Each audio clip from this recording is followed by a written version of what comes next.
I'm Jessica Russo Scherr, and here's an introduction to shading techniques. There are a gazillion approaches that you can take to shading, but I'm going to show you a few that I like to use in my own artwork. For this, I'll be using a 2B pencil, a 4B pencil, I'll be working on drawing paper, and I'll need an eraser. Drawing pencils come in different hardnesses and softnesses. The harder the pencil, the lighter it is. The softer the pencil, the darker it is. So if you have something like a 2B, it will be lighter than a 4B. A 4B is softer, so it will be a darker. I will start each of my 4 techniques using a 2B pencil and show you how to get very light values to the darkest value that that pencil can offer. I'll be creating a value scale from dark to light with the different techniques that I will be showing. The first method is creating small little circles that overlap each other.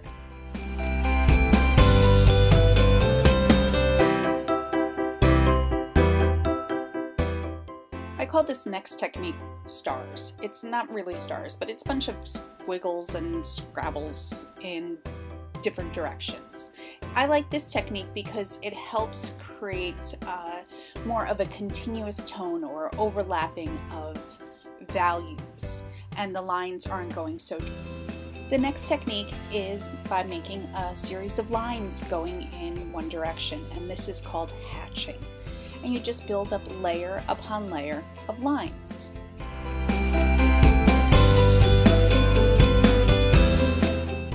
Now, corresponding with this technique, you have cross-hatching, which you just add lines in the opposite direction. And the more lines you have and the closer together you have them, the darker the value will be.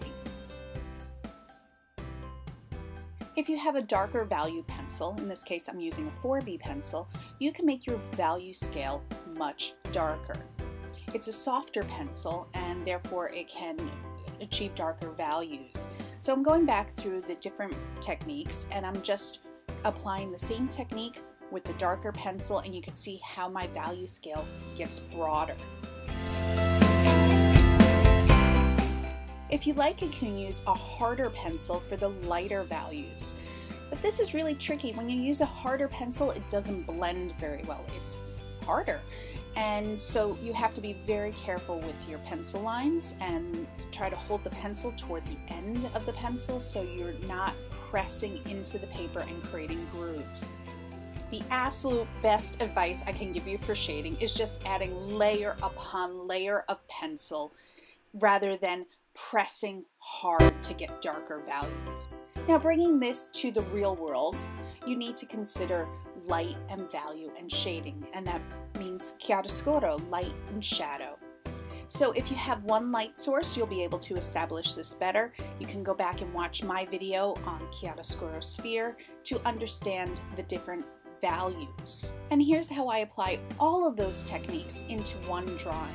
I use a variety of the circles, the stars, the hatching, and the cross hatching to create this sphere, using all the areas of chiaroscuro.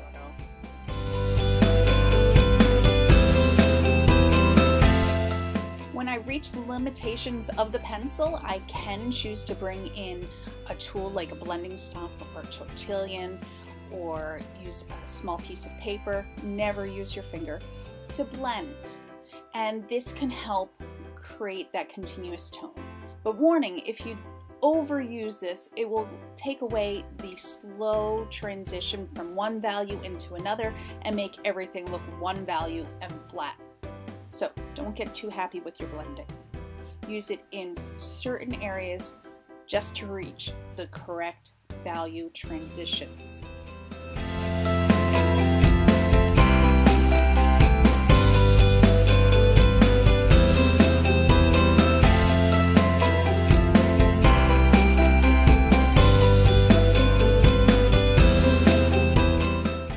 Sphere, I was using my pencil to go around the contour or the curve of the sphere. When you're drawing something like a still life, you have to think about the objects that you're drawing and how those lines should go around or form to the shape Here are some of my students' drawings. They use a wide variety of these techniques, and you can see that their outcomes are all very good, but very different.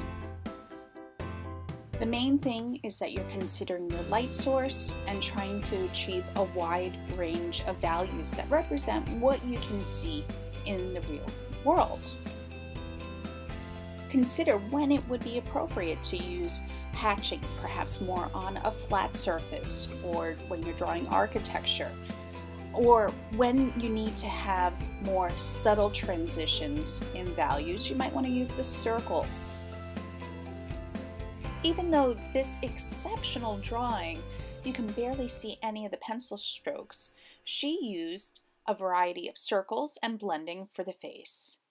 The neck, you can see hatching, and the hair is hatching. The forehead on this one shows cross hatching, and the face shows a majority of hatch marks.